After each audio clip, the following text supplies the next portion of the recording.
Hey everybody, it's Guy here. It's Tuesday, October 25th, 2023. Um,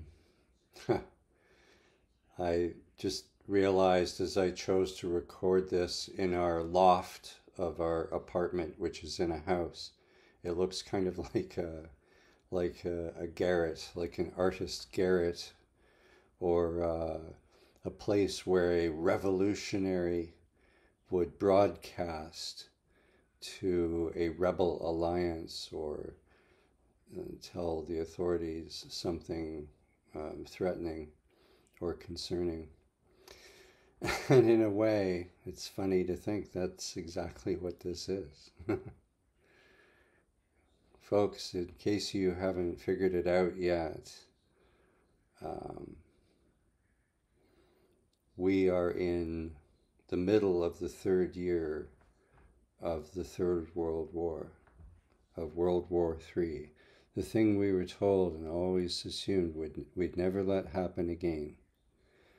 And the fireworks are just about to start, I'm afraid. Don't worry, I'm not just here to give you a depressing news report. I want to share some thoughts about how I feel about all this, because I want to speak from the heart to your heart. I feel strongly enough about this that I didn't just record this as a Facebook Live, which my friends see, but it has no shelf life, you know. Maybe 100 people, maybe 80 people, maybe 125 will see it, maybe 24 or 30 will share it. So it reaches some people, and it reaches people. I may not have a huge audience, but I care about the people with whom I feel connected. Now, some of them, and I'll now get into the material. Some of them, some of you, are people that I know from the three-dimensional so-called real world. But many of you on social media are not people I've met in person, although I've spoken to some of you on the phone, and some of us have developed relationships off where we at least email and this kind of stuff. And although there's a lot about social media I don't like, I do appreciate having met some amazing people who I consider friends, even though I might never meet them in the physical world. One of them is my friend Raul, with a sort of unpronounceable to me at this moment last name. It's Fernando Bizelbal or this sort of thing. Sorry for messing up your name there, Raul. But Raul is currently in Iran. And now you see where I'm going with this video. I really enjoy Raul. He's somebody who was with me on a lot of the dirty war on Syria. We've discussed what happened with Libya and Gaddafi, even the Lockerbie bombings. And he loves to travel, and he keeps a record of all the many archaeological sites he's visited, which I think are over 100 now, 150, maybe much higher. And and this is his thing. He's also a vegan cook or chef, and has a lot of interests. And he's originally from Mexico. So he's over in Iran, and he's been posting these gorgeous pictures of the mosques there. And I have to say that, you know, I have an art history background, and I went to a special high school where I had access to university level courses on art history and such. And then I've had a lifelong interest in fine art. But it really wasn't until I discovered Sufism through my friend Caroline, and took classes in Sufi whirling and started reading the poetry of Rumi and started looking into the Sufi philosophy that I really became enamored of Iranian art. Of course, the Sufis are a subsect of Islam, but at one time they were very predominant. And so a lot of modern Persian culture is drenched in Sufi aesthetic, including these gorgeous mosques. I've even said to Raul, you should take pictures of these mosques and assemble them in a digital book. You know, you can put those together pretty easily. You could even have some printed out, or you could do a crowdfunding for it, or Raul could offer them in a digital format that you could choose to have printed and bound if you wanted. And I know there's publishers that coordinate things like that. And I would love to order it and at least have it electronically, but also as a coffee table book. But the thing is, the United States has pretty much announced that it's going to go to war with Iran. And my friend is over there. And I've said to him, you better think carefully about how long you want to stay, because the time's approaching when you will not be able to get out. But the shocking thing, I mean, the U.S. is moving several Ohio-class nuclear submarines into the area, I gather around Israel and also Kuwait. They've got two major aircraft carriers with hundreds of fighter jets with nuclear-tipped weapons. And the White House has announced that if Hezbollah, for instance, attacks and kills American troops, or if some Syrian, militia group or a group from another country attacks, they're going to say, well, that's because you, Iran, fund those groups. We're going to classify that as Iran attacking us. So you see, there's no way that that's not going to happen. And so the U.S. is setting up the excuse to attack Iran and go to full-scale war because A, they want to take out the Ayatollahs and turn it into a secularized country, but B, they want the oil. It's always about the oil, right? So they want this war. It's not like it's a terrible situation and they hope not to have to go to war. It's clearly baked into the pie that they want this war and they're going to get it because they've got the support of all the other countries in the world. And this is why we go back to the invasion of this trespass into Israel from Gaza by Hamas. I mean, this was clearly a setup. Egypt had been warning for 2 weeks that this was coming. And that border, I won't get into the details, you all know the story, but it was left unguarded for 7 hours. And patrons of a music festival were moved within 24 hours of this event to a venue very close to the border. And the kind of people who go to music festivals and dance are tend to be the kind of people who are a bit countercultural and probably don't support the Likud government and Netanyahu. So isn't it almost like, well, we know we're going to have to sacrifice some people for this staged event, not staged in the sense that no one was killed, but staged in the sense of orchestrated. So why not have some people we kind of like to get rid of anyway, because they're our political opponents? I mean, I think it's that savage, honestly.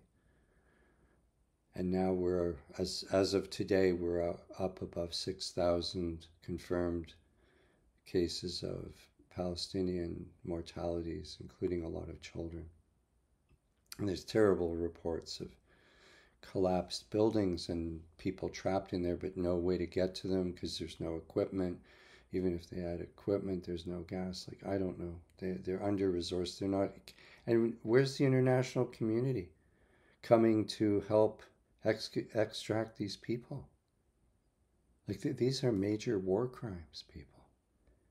If there is a future, which I'm not so sure of right now, and people look back 100 years from now and they're writing about these times, we are witnessing major war crimes, major atrocities. And don't give me this both sides crap.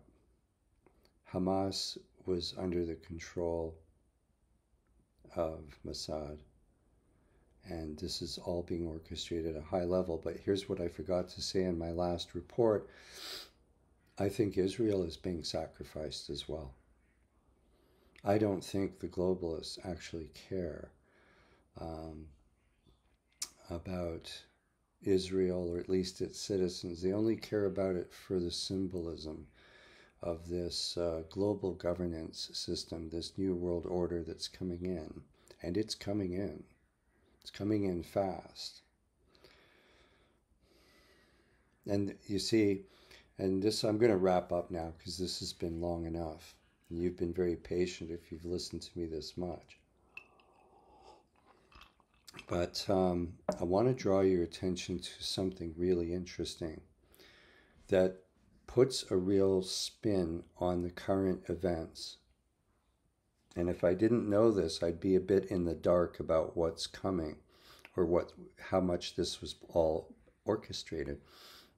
And it's there's a 2012 cover of the Economist magazine that I will put a picture of it in the comments below after I post this video, or I'll try to. I'm not sure if I can do that on YouTube. I know how to do it on Facebook. So the Facebook version of this will certainly have that. Anyway, it's a picture that shows Satan presiding over this sort of Hieronymus Bosch type hellish landscape. And there's title text. It's something like The Pathway to Hell, or the pathways, plural, to hell. And it shows the 7 pits of hell, and it has different things going on in there. One pit is showing people sort of being mindlessly fawning over celebrities and celebrity worship. I guess that's worship of false idols. And another pit shows hackers at computers. And another one, they're one of the things that's most notable is that all of the events portrayed in there are highly predictive of what's happened, in fact, over the past 10 years since that came out, 11 years. But here's the kicker. This illustration shows Benjamin Netanyahu and a Hamas militiaman flying toward each other in an aerial combat. And guess what they're flying? They're flying the very same type of ultralight, like motorized sails, those very, very lightweight things with a little motor and a single wing made of fabric. Hang gliders is what I'm trying to say. And it shows that in this illustration. Now, do you really think that's just a coincidence? To me, that is revelation of the method. And that is predictive programming. And it's not that people are expected to recall that cover right away, but they've announced it.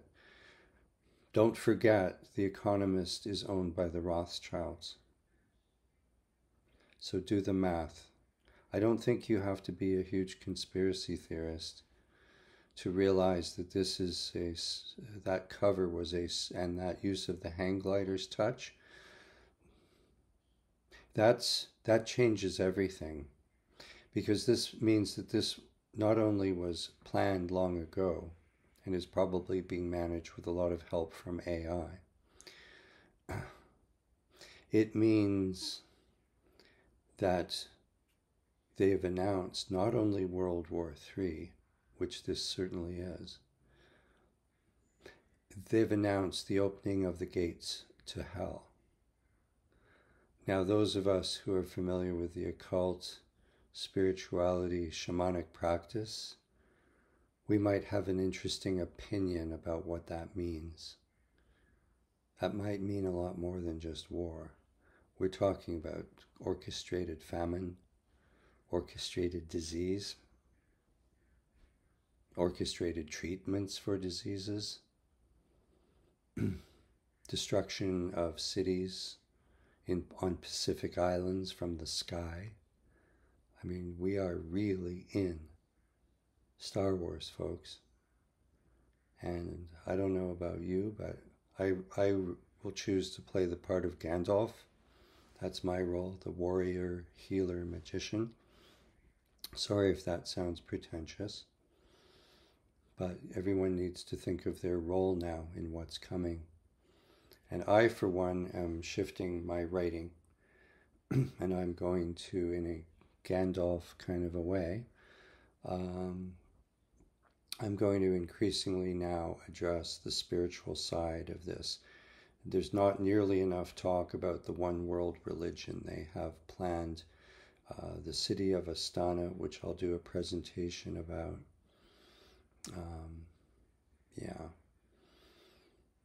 Yeah, it's been announced. They're opening the gates to hell. So they've pretty much announced that before 2025 there's going to be a collapse of the internet and of the financial system. It's all going to be designed to herd us onto central bank digital currency. And when that, who knows who they'll blame the internet takedown on, probably Russia or China or both. You won't be able to get online again unless you have a digital access pass. They won't call it a digital passport, and they certainly won't call it a vaccine passport. But that's what it'll be. So we might not be able to communicate like this for much longer. And I myself am keeping a close eye on some of these alternative distributed internet systems that people are developing that can't be taken out. But I think, if these guys want to take it out badly enough, they can interfere with the very wires and technology that connect everything and the frequencies. So I'm going to keep filing these reports. I'm going to keep in touch with you. I don't know why I do these reports, really. It's not like I think I'm going to change the world, but it does me good to share what I know and give this perspective. I'm a writer, but sometimes I don't feel in the mood to write. I think if there's a role model for me out there in terms of style and delivery, it would be the woman who, her name's skipping me at the moment, she was on that TV show, Friends, the White Rabbit from Australia. I'm not claiming that I'm going to shoot my arrow that high, but that's sort of the vibe that I want to create here. Instead of just posting Facebook Lives, which I'll still do, but I think once a week I want to have a sit-down chat like this, record it, upload it to to YouTube and then push it out on some different social media. So that's it. Had a little technical glitch there. Hope it didn't wreck the video. We'll see you in the next report.